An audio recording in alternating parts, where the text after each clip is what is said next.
Okay, we have Coach Beamer. He's ready for your questions. We'll start here on the right, third row. Hey, Shane. John Sokoloff with WCBI in Mississippi. Obviously, Juice Wells, transitioned from South Carolina to Ole Miss. Just wanted to know if you had any comments on his departure and what you think he'll bring to the Rebels. Good player. Wish him well, and know he's excited about his time in Oxford. Front row, left side. Hey, Coach. AP Stedham, AP Kelly, as we see at syndicated radio. Coach, coaches evolve, so what's your present philosophy on playing multiple quarterbacks? Strong to quite strong would be the philosophy there.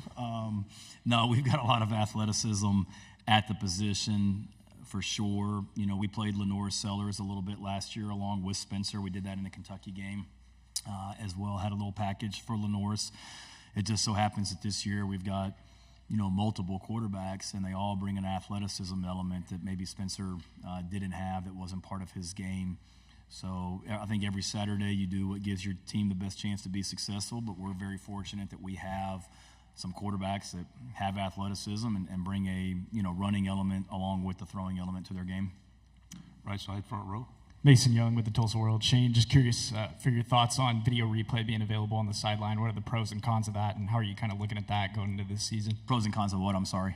Video replay. Yeah. It's going to be a learning experience. We are fortunate in the sense that, or in the fact that two of our three coordinators on offense and special teams have come from the NFL, so it's not going to be their first experience utilizing it. Joe DeCamillis, our special teams coach, was a longtime NFL coordinator along with Dow Loggins on offense. So they've got some familiarity with it as well. I think it'll be something that I know some teams utilized it in their bowl game last year. So in some of our head coach meetings, we as head coaches discussed it, some of the things they saw, pros and cons from it. And it'll be something that we'll all be trying to do our best to work through in August. We don't get a preseason game or a scrimmage against another team to test it out. The first time we do it, it'll be for real. But it'll be neat to have that technology and be able to continue to find ways to help our players be their very best on game day. Left side, second row. Hey, Shane, I think at one of the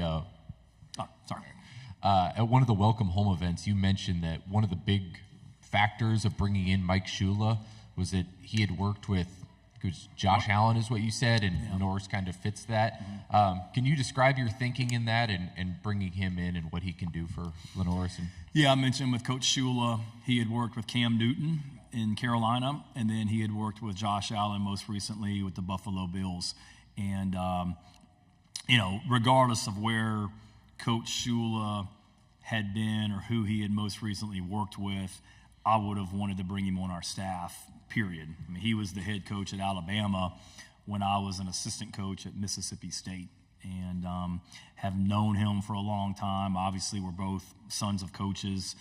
No one has won more games in the NFL than his dad. So just an immense amount of respect for him as a player and, him as a coach in college, and then him as a person. But then when you start talking about bringing him in and you look at his background and what he was able to do with Cam Newton and the Panthers when they went to the Super Bowl, what some of his work with Josh Allen and what Buffalo has done with Josh Allen, being a big body that can run and throw both. He's been great, been a guy that's helped Dow Loggins in our offensive staff room a lot. You're talking about a guy that has called plays in the SEC and called plays in the NFL in his career. So he's been a welcome addition to our staff and brings a lot of great ideas to the staff as well.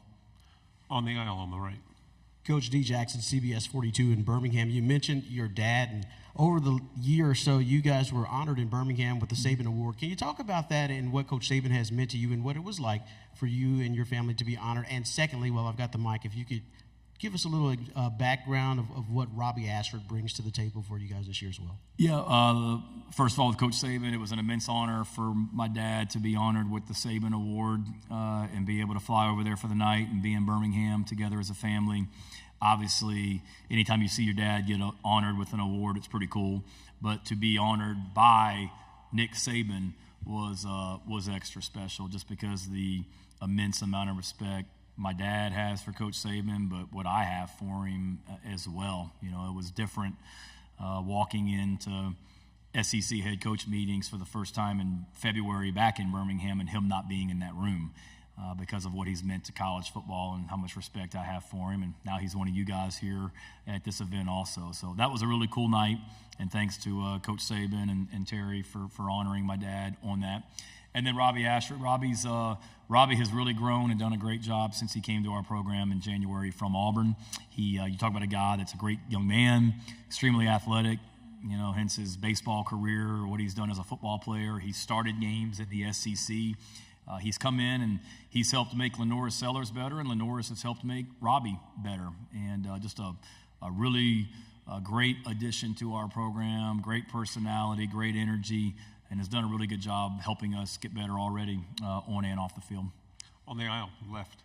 Colin Kennedy, 24/7 Sports. Shane, last year at THSCA's coaching school, you talked a little bit about how you learned recruiting lessons at Oklahoma and then brought that to South Carolina. You mentioned you've had a lot of recruiting success now at SC. So what were some of those lessons you learned at Oklahoma as a recruiter, and how have you applied them now at South Carolina? Yeah, it was good for me going to Oklahoma just because, I was coming from Georgia at the time, huge state, tons of Power 5 football players that are coming out of high school football programs in the state of Georgia. Not as many coming out of the state of Oklahoma. It just is what it is. And it was a program, or is a program, that location-wise in the country, that you're in the middle of the country. So you can hop on a plane and be in California in about the same amount of time that you could hop on a plane and be in Washington, D.C. And I may get on a plane and fly to Washington, D.C. to go see Caleb Williams, and Cale Gundy may have been getting on a plane to fly to California to see, Grant Calcaterra or somebody. So just the ability to recruit nationally, but being with Lincoln Riley and then that recruiting team, it's just a new way of doing things, new way of seeing things, just at a program not like Georgia, because that's where I was coming from, like I said, most recently. And then being in a state that, and this isn't knocking South Carolina football, I'm not saying that, it's facts. The population in the state of South Carolina isn't what the state of Texas is, and it isn't what the state of Georgia is. So therefore, there's fewer Power 5 players coming out of the state of South Carolina each and every year than, Texas and Georgia and California. A lot of states can say that. So being able to be creative on recruiting outside your state, like we had to do at Oklahoma, was beneficial for me coming back to South Carolina also. Front row.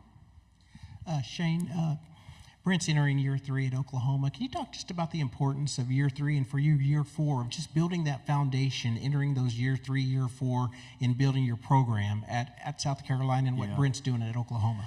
Yeah, great question. It's when you go into year 3, it's obviously more and more your team, and the guys that maybe stayed behind have moved on. We've still got a lot of guys in our program that I think I just said it in the other room. It's over 12 players, I think, that were here since 2020. So we've got a lot of guys that I didn't recruit that are still here. But year 3 to me is kind of the year where I don't want to say everything catches up with you in a lot of ways, but it's really the first year. Bless you. It's really the first year where it's like the transition of taking over from the old staff, implementing your guys. It's really the first year of that in a lot of ways. I knew last season that going for us, our depth, I haven't analyzed Oklahoma's roster from top to bottom, but I knew for us going into last season, our depth wasn't where we needed it to be at every single position just because of, COVID, attrition in recruiting, whatever it might be. And I knew if we could stay healthy, we had a chance to have a really good year.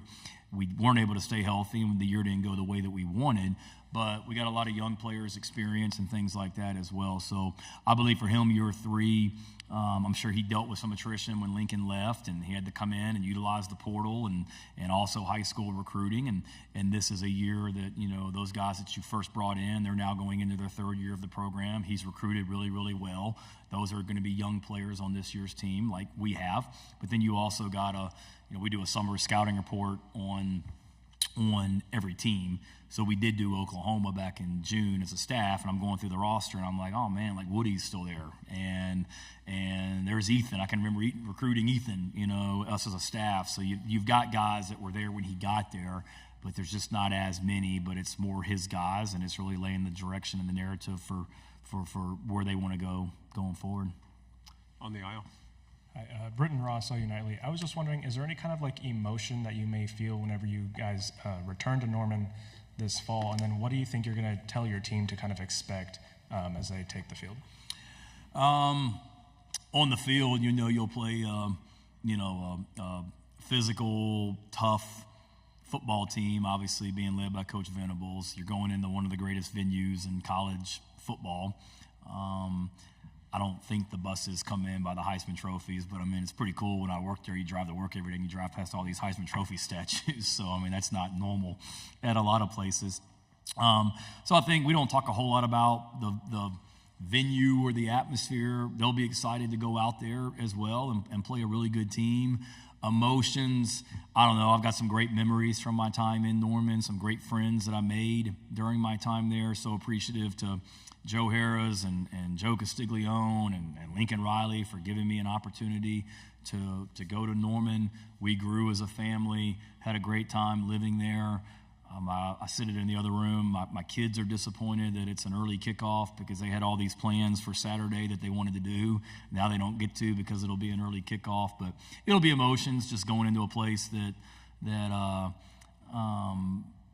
I spent 3 years and had a great time. I'll be in that visiting locker room. The only time I was in there was Coach Riley kicked the team and coaches out of our locker room because we weren't keeping it clean one year, so he made us all dress for a week of practice in the visiting team locker room, so it won't be my first time in the locker room over there. But it's just a great venue and great place with great people, and it'll be exciting going back there. But, once you get to Saturday and the game kicks off, it's all about the players and trying to focus on how to help them be successful. Second row.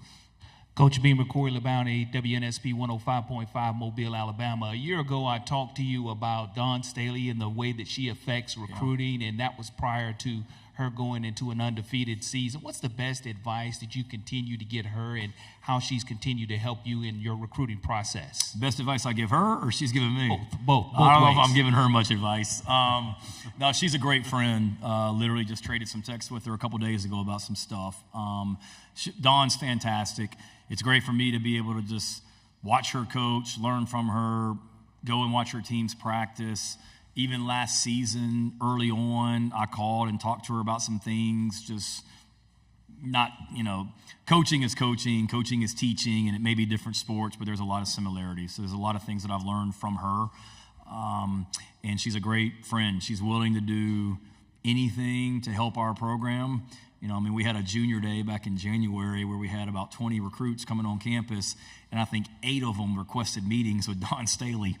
And it was in the middle of her season, so we had to reach out to her, like, would you have time to meet with 8 football players? And I think she had a game the next day, and she's like, yeah, sure, whatever.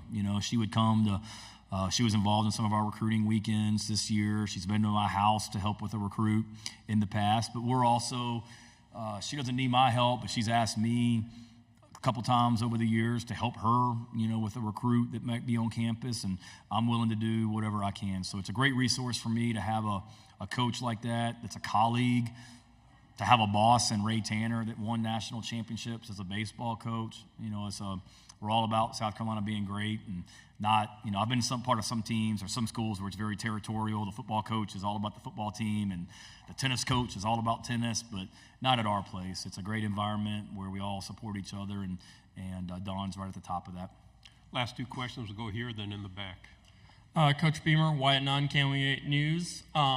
You guys welcomed the Missouri Tigers to Williams-Brice in Week 12. What do you see in the team this year, and how can you plan to bring the Mayor's Cup back to South Carolina? What do I see in Missouri's team, or what do I see in our team? And Missouri and Eli Drinkwitz, the squad. Obviously, they had a great year last year. That's late in the year, so we'll really dive into them. We did a brief introduction on them in the summertime in our summer scouting reports, but Coach Drinkwitz obviously did a great job, and I know they're very hungry to build upon last year and show that last year wasn't just a flash in the pan one year. They're eager to compete for championships, and obviously I know they lost the running back, but they bring a lot of great players back as well, and they've done a good job against us the last 3 seasons. So I know Daniel Rickeman, the mayor of Columbia, is eager to try and get that trophy back. Took 2 the Columbia, South Carolina, and we've got a big challenge and looking forward to that one as well. Was there a second part? I'm sorry. Is that good? Okay. All right, gotcha. Last question in the back. Coach Ed Daniels, WGNO New Orleans. We've seen Spencer practice several times in OTA's minicamp. I'm wondering if you stay in touch with him. What has he told you about the NFL experience? And why do you think his game will translate pretty quickly to the NFL? Because it's obvious the Saints do. Yeah, absolutely. I don't mean to hijack your show. Can he pass that mic to Ralph back there too? Because Ralph came and interviewed me at Virginia Tech back in like 2012. So he, some may say I'm still a slap, but he really interviewed me when I was a slap young coach as well. Spencer will do a great job. He's I do keep in touch with him. Obviously, we had 3 years together or 2 years together at Oklahoma. Somebody I think the world of. He and his family both. So really proud of him. He's excited about the opportunity in New Orleans. Feels like he's going to a great place. There's a lot of people in that organization that I think very highly of. I'm excited for Spencer to be with them as well. And I know from talking to Spencer and talking to people within the Saints organization, they were very much like you, very pleased with what they saw from him during OTAs and eager to get started with training camp with him. Sorry. No, it's fine. Okay. Thank you, Shane. Ralph Russo from the Associated Press. This is kind of a big picture question. You know, there's some new rules coming in about coaches and analysts and what they can do. So it's almost going to be like an unlimited coaching staff. I'm wondering how much you have thought about that in relation to this idea that we are also now going to be paying players, an allocation of resources. So when you think about what your coaching staff could be, and then what that relates to, maybe would you give a little on the coaching staff side if it means putting more on the player side? And it's a complicated question, but I'm wondering what your thoughts are on those things. No, it's a great allocation of resources. Yeah, no, it's a great question. I think you're going to see teams get really creative in how they do that. I do believe the NCAA, Ralph, has done a really good job of structuring it where teams can't use that rule to gain too much of an unfair advantage from a recruiting standpoint in a lot of ways. They're going to be coaches. Me personally, and not that this is right, I've always been kind of a less is more kind of guy in a lot of ways. I don't necessarily want an army of coaches and staff where I've been a part of that, and it's one of those, well, I thought you were doing that. Well, I thought he was doing it. Well, I thought you were doing it. You know, I want clearly defined expectations and roles for every staff member as well. But certainly, if it means a great player, we'll adjust the coaching staff if we need to as well. But I don't think we're if you look at our staff size, Ralph, compared to other schools, I'd say we're on the low end as far as like coaches and analysts. I mean, everybody's got 10 coaches, but as far as the analysts. But I've tried to be very strategic and thorough about who those analysts are and not just hire a guy to hire somebody. I mean, we have Mike Shula, longtime coach in that role. We have Kevin Hubbard, who's a former defensive coordinator at a Division III school in that role. We've got some really good young coaches in that role, you know. So I think I'm going to continue to learn more about it, how we can best allocate resources to make our program successful. And certainly, at the end of the day, it's about the players on the field for sure. Coach, thank you very much. Okay, +1, sorry.